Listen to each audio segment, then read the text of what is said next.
बिस्मिल्लाहिर्रहमानिर्रहीम। अस्सलाम वालेकुम स्टूडेंट्स। आज का हमारा टॉपिक है ग्राफिकल एनालिसिस ऑफ मोशन और इसमें आज जो हमने डिस्कस करना है वो है डिस्टेंस टाइम ग्राफ। पहले हम थोड़ा ग्राफ के बारे में देखते हैं। Graph is a pictorial way of presenting information about the relation between various quantities. मुख्तलिफ़ क्वांटिटीज़ के दरमियान इन्फॉर्मेशन को पिक्टोरियल फॉर्म में प्रेजेंट करने को ग्राफ कहते हैं।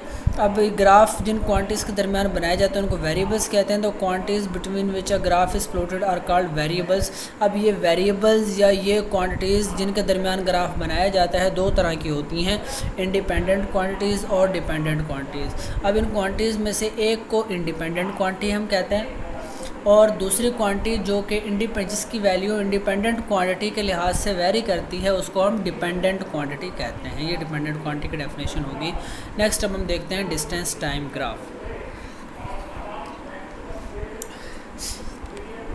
डिस्टेंस टाइम ग्राफ क्या है? जब हम डिस्टेंस और टाइम के दरमियान ग्राफ बनाते हैं, ठीक है, ये हमारा डिस्टेंस टाइम ग्राफ होता है और डिस्टेंस टाइम ग्राफ में टाइम को हम ले रहे होते हैं ऑन एक्स एक्सिस, जबकि डिस्टेंस को हम अलोंग वाई एक्सिस लेते हैं।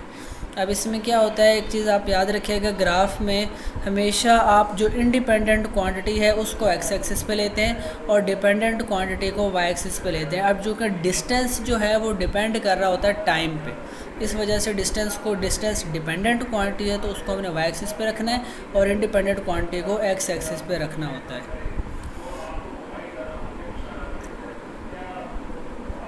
अब इसके क्या केसेस हो सकते हैं? पहला है ऑब्जेक्ट एट रेस्ट। जब कोई ऑब्जेक्ट रेस्ट पे होगा तो उसके लिए हम डिस्टेंस टाइम ग्राफ जो है वो एक हॉरिजॉन्टल लाइन ड्रा करते हैं। ये जो लाइन एक straight line along x axis जो होती है उसको हॉरिजॉन्टल लाइन भी हम बोलते हैं। हॉरिजॉन्टल लाइन जब होगी अलोंग एक्स एक्सिस तो इसका मतलब होगा कि ऑब्जेक्ट जो है वो रेस्ट पर है, क्योंकि देखें टाइम इंक्रीज़ हो रहा है। अगर आप किसी पॉइंट पर देखें टाइम इंक्रीज़ हो रहा है लेकिन डिस्टेंस इंक्रीज़ नहीं हो रहा, डिस्टेंस चेंज नहीं हो रहा, तो बॉडी जो है वो रेस्ट पे होगी। और अब इसकी तो इससे हम कह सकते हैं कि horizontal line parallel to time axis on a distance time graph shows that speed of object is zero. अच्छा, नेक्स्ट केस है object moving with constant speed. अगर ऑब्जेक्ट कांस्टेंट स्पीड से मूव कर रहा होगा तो उस कंडीशन में डिस्टेंस टाइम ग्राफ कैसे होगा? अब इसमें क्या है, इसमें कांस्टेंट स्पीड की डेफिनेशन है, the speed of an object is said to be constant if it covers equal distances in equal intervals of time. अब इसमें डायग्राम में एक जो है हमें graph speed distance time graph दिखाया हुआ है जो कि एक स्ट्रेट लाइन आ रही है, ठीक है, जो कि एक स्ट्रेट लाइन आ रही है। और अगर हम इसकी डिस्टेंस टाइम ग्राफ की स्लोप निकालेंगे तो इसकी स्लोप हमें स्पीड बताएगी ऑब्जेक्ट की। तो अब किसी भी पॉइंट पर अगर हम स्लोप निकाल लेते हैं इस ग्राफ की तो वो हमें स्पीड बता रही होगी। तो देखें, अगर हम स्लोप निकाल लेते हैं तो स्लोप हम किस तरह निकालते हैं? स्लोप निकालने के लिए हम कोई से लाइन पर कोई से दो पॉइंट्स फिक्स कर लेते हैं। सपोज़ हमने ए पॉइंट और बी पॉइंट ये दो पॉइंट्स जो हैं वो फिक्स कर लिए। अब स्लोप का फार्मूला ये होता है del Y over del X, means Y axis के अलोंग जो डिफरेंस है दोनों पॉइंट्स का डिवाइडेड बाय एक्स एक्सिस के अलोंग जो दोनों पॉइंट्स का डिफरेंस होता है। अब देखें, अगर हम ए और बी दो पॉइंट्स देखें तो वाई एक्सिस पर देखें, पहले वैल्यूज़ हम लिख लेते हैं। वाई एक्सिस पे ये सपोज़ हमारे पास वैल्यू आ रही y2 की 30 है तो y2 माइनस y1 करना है क्योंकि चेंज निकाल रहे हैं। डेल वाई की वैल्यू है ना change in along Y axis, तो क्या करेंगे 30 माइनस 10। तो इसी तरह चेंज अलोंग एक्स एक्सिस जब निकालेंगे तो 15 माइनस 5। तो जब हमने निकाला इसका तो speed of object is equal to slope of line A B. Slope जो होगी वो distance E F over distance time C D. तो अब हमारे पास क्या आ जाएगा, जो ई एफ़ डिस्टेंस है हमने इनको नाम दिया ई और एफ़ का और ये सी डी का नाम दिया। ई एफ़ डिस्टेंस कितना है बच्चों? जी हमारे पास है 20 होगा। 30 में से जब 10 हम माइनस करेंगे और ये कितना आएगा 10 आएगा। 15 में से 5 माइनस किए तो 10 आएगा। तो ई एफ़ की वैल्यू होगी 20 और सी डी की वैल्यू होगी 10। तो हमने क्या किया, यहाँ पे डिस्टेंस ई एफ़ की जगह लिखा 20, सी डी की जगह आ गया 10 सेकेंड, डिवाइड किया 2 मीटर पर सेकेंड, ये क्या आ गई स्पीड आ गई अब ऑब्जेक्ट की। नेक्स्ट केस है object moving with variable speed. अब अगर हमने पढ़ा कि अगर कोई body equal interval of time में इक्वल डिस्टेंस कवर ना करे तो उसकी जो स्पीड है वो कांस्टेंट नहीं होगी, मींस उसकी स्पीड वेरिएबल होगी। और ये डेफिनेशन आप याद कर सकते हैं, when an object does not cover equal distances in equal interval of time then its speed is not constant. Not constant है तो मींस वेरिएबल स्पीड है उसकी।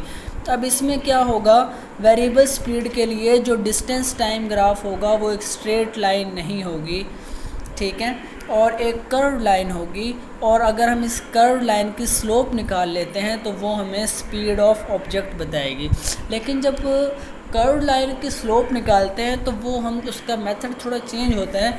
उसके लिए हम क्या करते हैं, उसके लिए कर्व लाइन की स्लोप निकालने के लिए हम एक टेंजेंट ड्रॉ करते हैं। टेंजेंट एक ऐसी लाइन होती है किसी सर्कुलर किसी कर्व्ड शेप के अराउंड जो उस कर्व्ड शेप को सिर्फ एक पॉइंट पर टच करती है। तो ये हम टेंजेंट ड्रा कर लिया। टेंजेंट पर कोई से दो पॉइंट हमने रख लिए, सपोज हमने आर रखा एक पॉइंट और दूसरा पॉइंट क्यू रख लिया। तो अब इसमें क्या होगा कि इसकी जो वैल्यू है आर एस, ठीक है, वैल्यू हमने ली अलोंग वाई एक्सिस और divided by Q S value along x axis हमने ले ली। आर एस की वैल्यू देखें, आर कितना है बच्चों 30 है, एस कितना है 0, 30 माइनस 0 करेंगे 30 आ गया। तो ऊपर वैल्यू क्या आ जाएगी 30। अब एक्स एक्सिस में क्या वैल्यू आएगी, क्यू एस आएगी। तो आपने एस में से माइनस करना है क्यू को, तो 15 में से 5 को माइनस किया तो आया 10, तो डिवाइड किया तो 3 मीटर पर सेकेंड है। तो इसमें speed of object is 3 metre per second. The speed is higher at instants when slope is greater, speed is 0 at instant when slope is horizontal. अच्छा, अब इसमें ये याद रखिएगा कि की पॉइंट है इसका कि जब भी जो है वो स्लोप ज़्यादा होगी, स्लोप जितनी ज़्यादा ग्रेटर होगी उतनी स्पीड ज़्यादा होगी। और अगर जो है वो ग्राफ हॉरिजॉन्टल लाइन होगा तो स्लोप 0 आएगी, मीन स्पीड भी 0 होगी उस कंडीशन में। ये एक एग्जांपल इसमें गिवन है, एग्जांपल 2.6 एक हमें डायग्राम दिखाई हुई है, उसमें हमने फाइंड क्या करना है, डिस्टेंस फाइंड करना है, speed during first 5 second, average speed और स्पीड ड्यूरिंग लास्ट 5 सेकंड। पहले 5 सेकंड और आखिरी 5 सेकंड के दौरान हमने स्पीड फाइंड करनी है। पहला तो है टोटल डिस्टेंस। टोटल डिस्टेंस देखें, अगर टोटल टाइम की हम बात करें ना तो टोटल टाइम 10 सेकंड है, क्योंकि एक्स एक्सिस पे मैक्सिमम वैल्यू 10 है। और टोटल वाई एक्सिस पे हमने चूँकि डिस्टेंस रखा हुआ है तो वाई एक्सिस पर मैक्सिमम डिस्टेंस टोटल डिस्टेंस है 40, तो 40 मीटर हमारा टोटल डिस्टेंस होगा। अच्छा, नेक्स्ट पार्ट है distance speed during first 5 second. First 5 second के दौरान जो स्पीड होगी, स्पीड का फार्मूला होता है डिस्टेंस ओवर टाइम।